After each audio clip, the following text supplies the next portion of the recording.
Hello everyone, welcome back to Formula One News. One of the major rumors from recent months appears to have been confirmed today, as Adrian Newey is poised to join Aston Martin on a PS50 million deal, which breaks down to PS30 million annually over 5 years. Lawrence Stroll aims to create an exceptional engineering team at Aston Martin to secure World Championship victories in the coming years. Is this Lance Stroll's pathway to championship glory? Can Newey replicate his past successes with this team moving forward? Additionally, what implications does this have for Ferrari, the other team he was rumored to join, but for various reasons, that hasn't materialized much? Share your thoughts in the comments, and if you enjoy this content, please hit the like button and subscribe if you're new. As always, that was Charles Leclerc. Although there's no race this weekend, there are always intriguing developments. Leclerc has expressed interest in racing at the 24 Hours of Le Mans someday. It would be fascinating if he competed alongside Max and Fernando. That's not entirely out of the question. Flavio Briatore, who recently returned to the Renault team, now known as Alpine, mentioned that Luca De Meo, the top executive there, has no intention of selling Alpine F1. However, he didn't claim that it would never be sold. This doesn't rule out the possibility altogether. Last weekend at Monza, Nico Rosberg revealed during the broadcast that he had received an email asking if he was interested in purchasing a stake in Alpine, indicating they were open to such an arrangement. Unfortunately for the sport and Renault, it seems they are preparing for a shift in strategy. If they plan to discontinue their engine project in favor of using Mercedes engines, it raises the question of what purpose the team serves anymore. Speaking of Mercedes, there was an interesting moment with Kimi Räikkönen, with some commenting that he displayed more emotion here than he did throughout his entire F1 career. This involved his son Robin, who I believe is around 9 or 10, in the Mercedes W5 last weekend. There's an intriguing possibility regarding Andrea Kimi Antonelli, who might have been named after Kimi Räikkönen. If we consider the timeline and the individuals involved in those decisions, it's likely that Antonelli could be racing for Mercedes for many years to come. It raises the question of whether, in a decade or so, if Robin Räikkönen proves to be good enough, we could see a driver lineup at Mercedes featuring Kimi and Robin. Kimi himself commented on Antonelli, noting that in his day there were no simulators. Mercedes has a better way of preparing young talent for the sport nowadays. The pressing question for Mercedes is what will happen with their driver lineup next year. It's no secret that Max Verstappen is dissatisfied with how things are progressing at Red Bull, and if the situation doesn't improve, he might explore other options. Ferrari doesn't seem to be a viable alternative, especially with Leclerc and Hamilton on board. McLaren doesn't appear to be a likely option either, although they might create a space for Max if he becomes available. Mercedes would be the leading contender, given their long history of success in F1. Rosberg noted that there are only 2 seats available, while there are 3 drivers in the mix.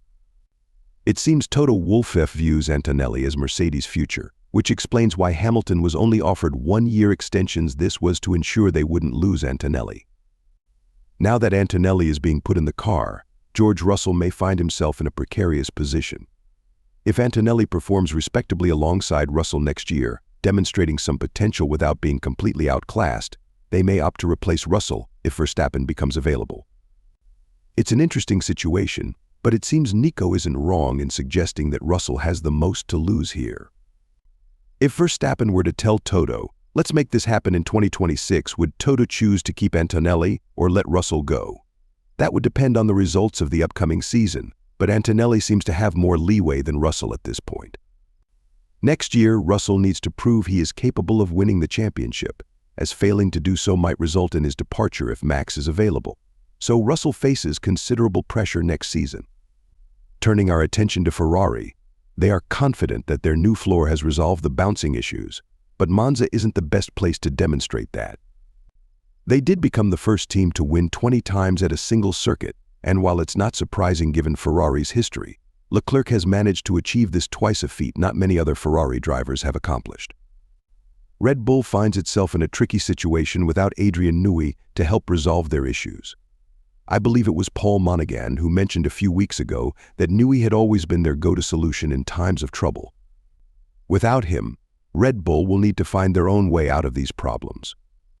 However, there is some positive news. Jean-Pierre Lambias, who was approached not just by Ferrari but also by McLaren, reportedly told Ferrari that he enjoys a solid relationship with Verstappen. After receiving the offer from Ferrari, he sought more money from Red Bull to remain with them. With the drama surrounding Newey and the departures of key personnel, it makes sense for McLaren to be interested in Lambias, particularly given their situation with Red Bull this year. If any Red Bull personnel were to be lured away, now is the time to act. Nevertheless, it seems Lambias and Red Bull have reached an agreement to keep him on board, which is a positive development for the team. Adrian Newey, however, is certainly not returning to Red Bull instead. It looks like Aston Martin will be his next destination. It's astounding how much investment Lawrence Stroll has made in Aston Martin over the years, from a state-of-the-art facility and wind tunnel to hiring top engineers from various teams. They are also set to sell a stake in the team, which could potentially increase its valuation to around PS 1.5 to PS 2 billion, a remarkable figure that could help cover Newey's salary. Following the Monza race, Hamilton expressed some sentimental thoughts on Instagram, acknowledging that it was the last European race of the season. This marked the final time he would be in the engineering room for these races, as they won't be taking the motorhome to the upcoming races in places like Bahrain or Singapore. Hamilton has been part of this team for many years, and it's a bittersweet moment as this chapter of his career draws to a close. It seems he won't be collaborating with Newey next year, despite rumors suggesting otherwise. BBC Sport is reporting that Newey is set to leave Red Bull, a claim they made earlier when he was first rumored to depart, which turned out to be accurate. The expectation is that Newey will be leading an engineering super team at Aston Martin, which will include many prominent names mentioned earlier. Newey has accepted a remarkable 5-year contract, and his impressive track record speaks for itself. His success at Williams, McLaren, and Red Bull has led to championships everywhere he has worked, and Aston Martin recognizes this. They are particularly keen to bring Newey on board with the new regulations set to roll out in 2026, as he has a knack for navigating such changes successfully, as we saw with the RB18 in 2022. What do you all think about this development? There's no denying that Aston Martin started last season on a high note, with Alonso achieving multiple podiums and narrowly missing a win in Monaco. Unfortunately, things have not gone as planned in the past season. However, with their new factory and wind tunnel coming online, Aston Martin has the potential to be a championship contending team in the next few years. The only concern may be the Lance Stroll situation, as Lawrence Stroll has invested heavily in the team and Lance remains in the car. While Alonso continues to excel, there are questions about whether Stroll is the right driver for that position. Alonso is likely to take advantage of any opportunities that arise. Newey himself has expressed a desire to work with either Hamilton or Alonso before the end of his career. It appears he will at least have that opportunity with Alonso.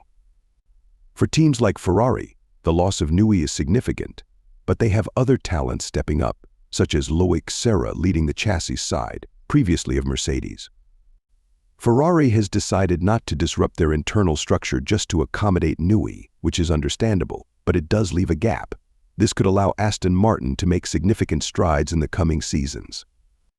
It's astonishing to consider that for 2024, we are witnessing only the third season in history, where 4 teams have achieved at least 3 wins each. This last occurred in 1974 and 1977. In the past 50 years, this has never happened.